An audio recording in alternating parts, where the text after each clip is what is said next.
आज खरं म्हणजे आज एक आगळा वेगळा योग आहे. शिवस्पंदनचा हा आज शेवटचा दिवस आहे, तिसरा दिवस आहे.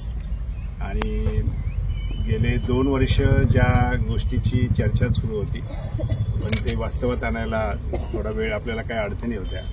आणि माझ्यासोबत शिवस्पंदनची सगळी अख्खी टीम आहे की जी या कल्पनेला आणि या संकल्पनेला मूळ स्वरूप देण्यामध्ये पुढं आहे. कल्पना अशी होती की भारताच्या स्वातंत्र्य दिनाला 75 वर्षे पूर्ण झाली आणि 75 हा आकडा घेऊन वेगवेगळ्या गोष्टी लोक करत होते. आपल्या चर्चेमधनं असं आलं की भारतातील वाद्य जी आहेत, जी देशभरात विखुरलेली आणि जी आता परफॉर्मन्समध्ये आहेत, अशी वाद्य आपल्या समाजाला माहीत पाहिजेत. आपली वाद्य तर माहीत पाहिजेत, पण आपल्या देशातली इतर वाद्यही माहीत पाहिजेत. या कल्पनेतून या आजच्या ह्या सगळ्या इव्हेंटचा जन्म झाला. आणि मग असं ठरलं की कॅम्पसमध्ये ठिकठिकाणी एक दिवशी अशी वाद्य परफॉर्म करायची. आणि म्हणजे सगळ्या समाजातील ज्यांना ज्यांना याच्यामध्ये म्हणजे उत्सुकता आहे, ज्यांना ही माहीत करायची इच्छा आहे, त्या सगळ्यांना या वाद्यांची माहिती होईल. आणि मग ही वाद्य ही अशी लोप पावणार नाहीत, ती पुढच्या पिढीपर्यंत जातील.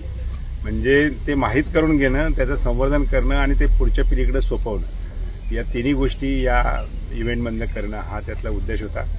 या वर्षीची सुरुवात आहे. मी पहिल्यांदा ऋषी देशमाने आणि त्यांची सगळी टीम या सगळ्यांचं मनपूर्वक अभिनंदन करतो, त्यांना धन्यवाद देतो. कारण हा प्रोजेक्ट बोलायला सोपा आहे पण करायला खूप अवघड आहे. कारण एवढी वाद्ये संकलित करणे ही गोष्ट एवढी सोपी नाही आहे. त्यांनी मला वाटते भारतामध्ये कुठं कुठं जातील की तिथं वाद्य दिसले तर ते घेऊन आलेले. म्हणजे हा दुर्मिळ सगळा ठेवा आहे.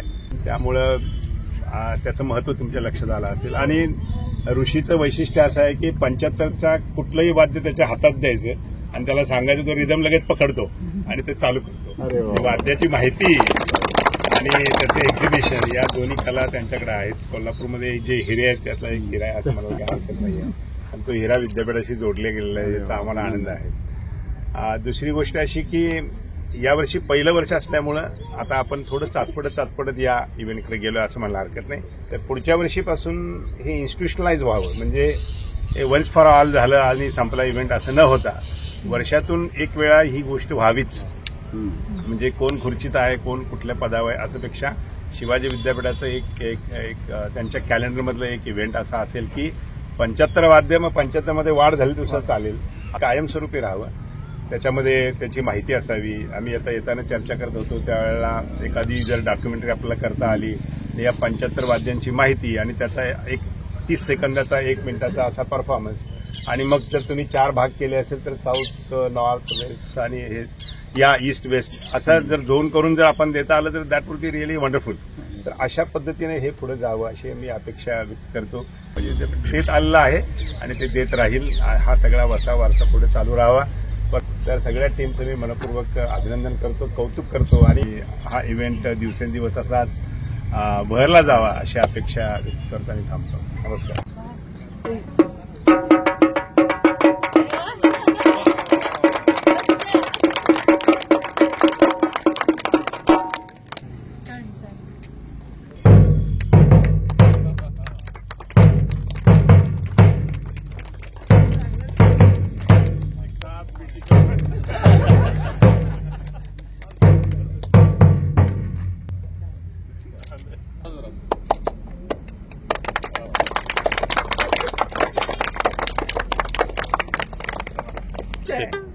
अरे वा.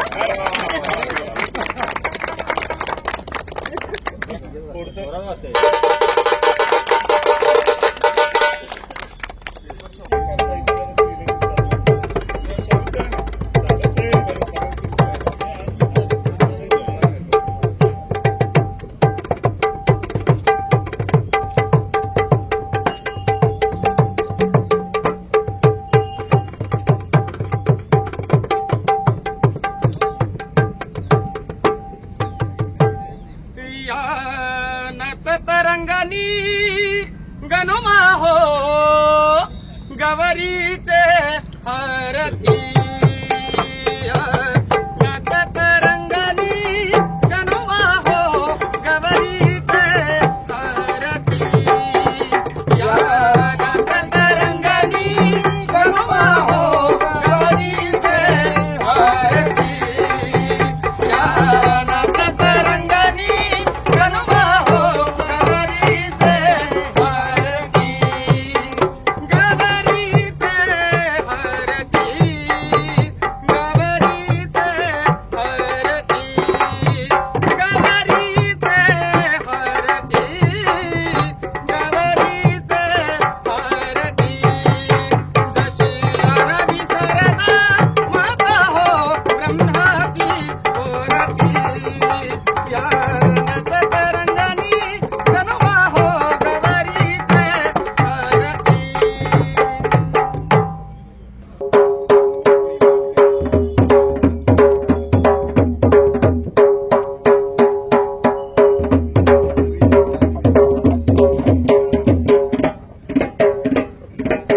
आपले जोगिया लोक जे असायचे ते वाजवायचे.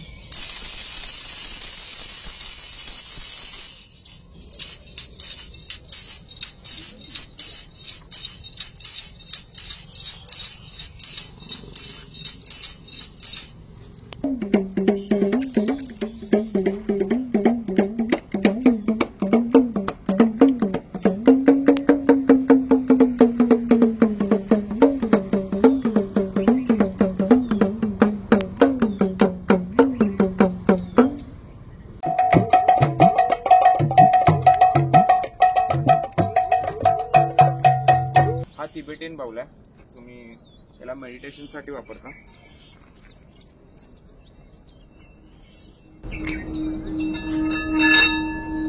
हो.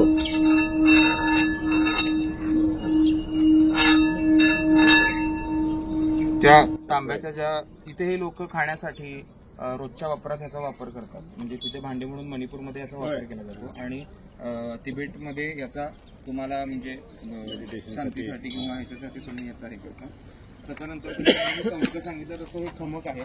तर म्हणजे ओरिसामध्ये गेलात तर याला मुंदल म्हणतात, तुम्ही बंगालमध्ये गेलात तर मृदंगा म्हणतात. 7 सिस्टर्समध्ये प्रत्येक ठिकाणी जसं झालं तसं ह्याचं नाव बदलत जातं. याची ठेवण ही सेमच असते. हे पण मांदल आहेत, हे ह्याचा छोटा प्रकार हा येतो. त्याच्यानंतर हा बादुंग दुप्पा आहे.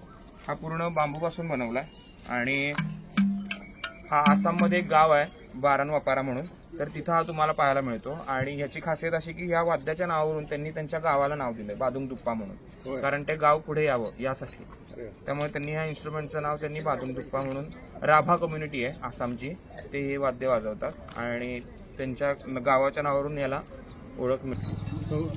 डोला डोला डोला डोला आका बाका पौधे मोरा कांदे लिए छूटे जाए राजा महाराजा देर डोला डोला डोला डोला आमादेर जीवनेर घामे बेजा सुरी रे बिनिमये पथ चले डोला डोला डोला डोला हैया ना हैया ना हैया ना हैया हैया ना हैया ना हैया ना हैया डोला डोला डोला डोला डोला डोला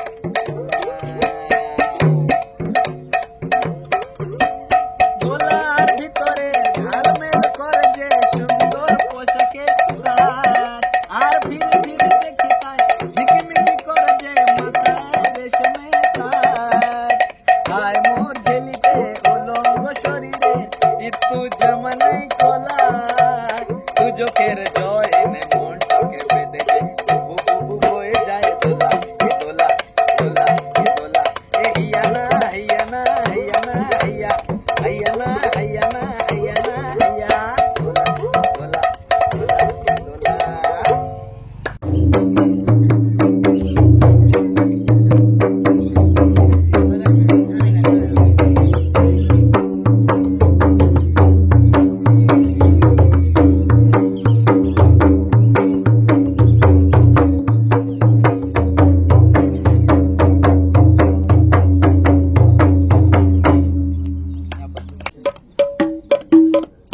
बंगले के पीछे तेरी देरी के नीचे आए रे पिया